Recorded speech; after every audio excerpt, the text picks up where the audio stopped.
Hi guys, welcome back to my channel. Today we're going to be talking about 5 ways that musicians can make money from home. If we haven't met before, my name's Joey Clarkson and I'm an independent singer-songwriter, voiceover artist, and audiobook narrator living in London with my husband and our 2 Pomskis. I have a passion for the music business and being self-employed, and I make videos just like this one every week. So make sure you hit that subscription button and turn that notification bell on, and let me know in the comments below where you're watching from. Okay guys, before we jump into it, I want to start by saying that none of these things that I'm going to list are going to be quick fixes for making a large amount of money. I'm not teaching you how to win the lottery and how to wake up tomorrow with like thousands of dollars. And trust me, if I knew how to do that, I would share it with you. I'm teaching you how to utilize the skills you have and be resourceful with finding other ways to use them to make money to benefit your music career and keep yourself sustainably self-employed. None of these are going to make you rich tomorrow. And if that's the kind of video you're looking for, this isn't going to be it. What I'm trying to say is that it's not enough to buy the Starbucks uniform and walk to work. You actually have to do the work once you get there. I fully believe that at least one of these 5 income streams will be perfect for you. So stick around because we're gonna jump straight into this. 1.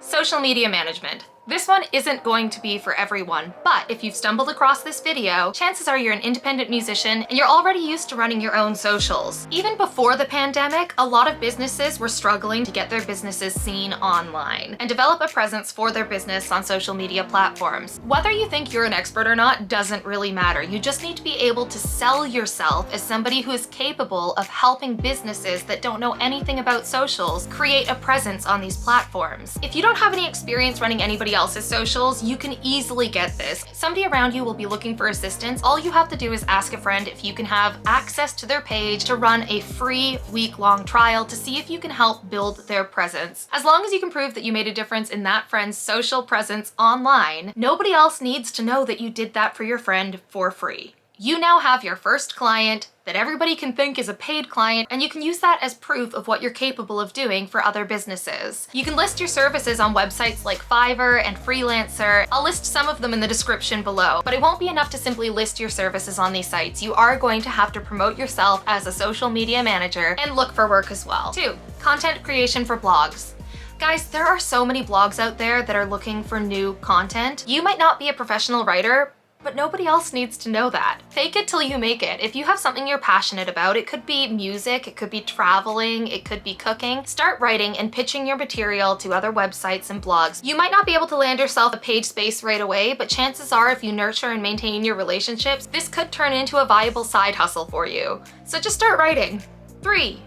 I'm sure some of you are not going to like this one, but teaching music online. I know, not everybody likes teaching, but honestly guys, there's a lot of money in it. And if you're watching this in 2020 and we're still in the middle of a pandemic, teaching hasn't disappeared. But I'm gonna be a bit more specific with this, and I'm going to suggest that you not only start teaching online, but that you target home learners as your students. I say this because home learners are always looking for music lessons, and a lot of home learners live in rural areas with little to no access to the arts. So if you can swoop in and you can offer a service where the kids can learn from home, that would integrate perfectly into their home learning experience, and parents love that. There are hundreds of Facebook home learners groups, so get yourself a beautiful looking poster and start promoting your services. All you would really need is 15 to 20 students who would have lessons that work around your schedule every week, and you could be earning a pretty decent wage for a flexible work schedule.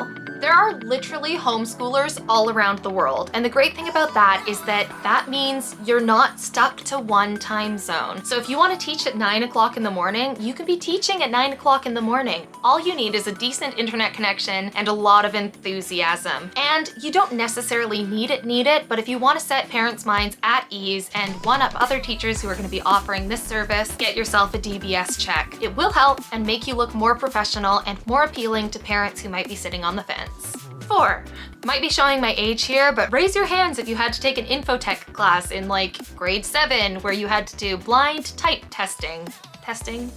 Type testing. You had to sit at the computer and do a whole bunch of typing exercises and you were judged on how fast you could type. I have news for you guys, because if you're one of those people and you can type at an abnormally fast pace, there are actually work from home jobs available that are perfectly suited for you and your schedule. Transcription. There are websites specifically dedicated to freelance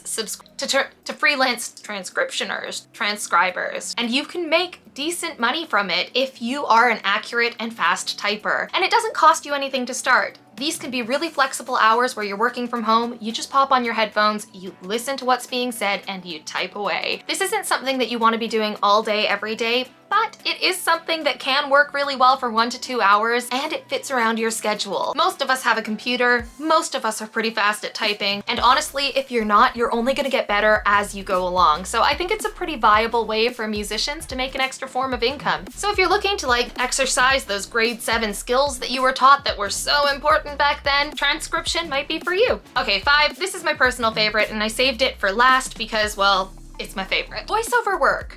Voiceover work is so complimentary for musicians, especially musicians who have a home studio and already have the setup that they need or part of the setup that they would need. Lots of people think that you need to have a lot of experience before you jump into the world of voiceover work, but it is simply not true. If you have the gear, microphone, interface, recording software, all you have to do is have the confidence in yourself to do it and to try. There's freelancer voiceover websites all over the internet and agencies that you can apply to, but my best suggestion for you, find some free scripts online, record the voiceovers, pop some royalty-free music into the background, and create yourself a solid voice reel. Make yourself a Fiverr profile, upload it to Fiverr, and then put your prices low for the first couple of clients, knock it out of the park with the production value that you are providing your first couple of clients, get those good reviews, and then start increasing your fees. Is it a lot of work?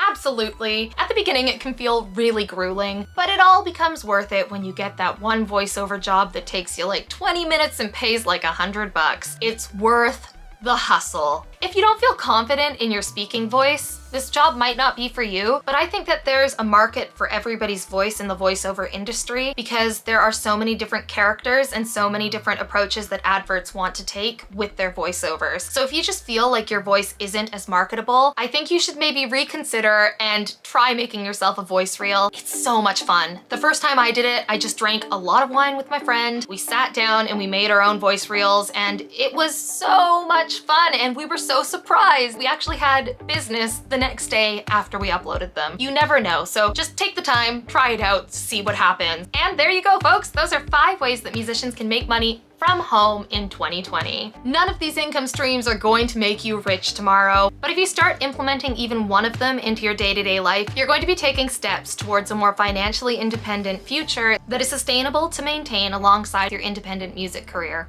So, have you tried any of these in the past? Did they work for you? Let me know in the comments below if you have, and if you haven't, let me know which ones you want to try. Next week's video is going to be how I got started in my voiceover career and tips on how you can get started in yours. Make sure you hit that subscribe button and turn that notification bell on, and I'll see you later. This is future editing Joey checking back in because I forgot to thank you for watching while I was doing the original filming, so thank you for watching.